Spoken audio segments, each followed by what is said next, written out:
Hi, I'm Alex Wrotsley, Managing Director of Landmark Geodata, the UK's leading provider of geospatial data to the environment, land and property sectors. Today I'm talking to Natalie Stirrett, Associate Technical Director for Geospatial at Arcadis and leader of their global GIS community of practice. So we've just got 3 short questions today to see what you think about the use of geospatial in your sector.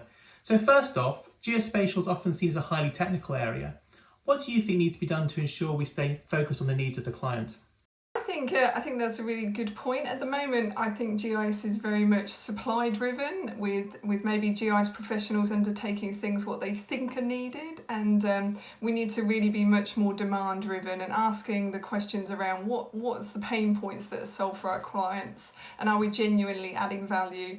So second question, what are the big driving forces, the sort of macro forces you're seeing that are driving change in your sector, in the environmental industry?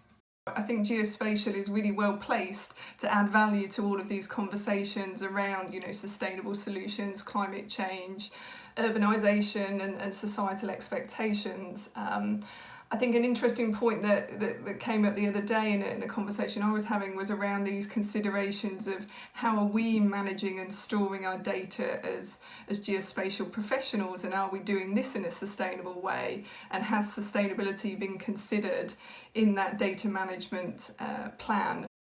I understand recently you've been taking a lead in your global sort of GIS community at Arcadis, and as someone sharing best practice with colleagues around the world, have you learned anything particular from your interactions overseas that you think you should be applying here in the UK? Particularly in the Middle East, they understand a lot around data is being created at a particular point for a particular need, but then that data will evolve and will be required for subsequent needs. And therefore then at the beginning you need to make sure that that data will be fit for purpose for the complete life cycle, and going back to that kind of create once, use many, which maybe we're not quite in that space at the moment if we think around kind of operations and maintenance and design data and things. Natalie, thank you so much for joining us today. It was great to speak to you today. Thanks for listening, and I hope you can join us again soon for another 90 seconds.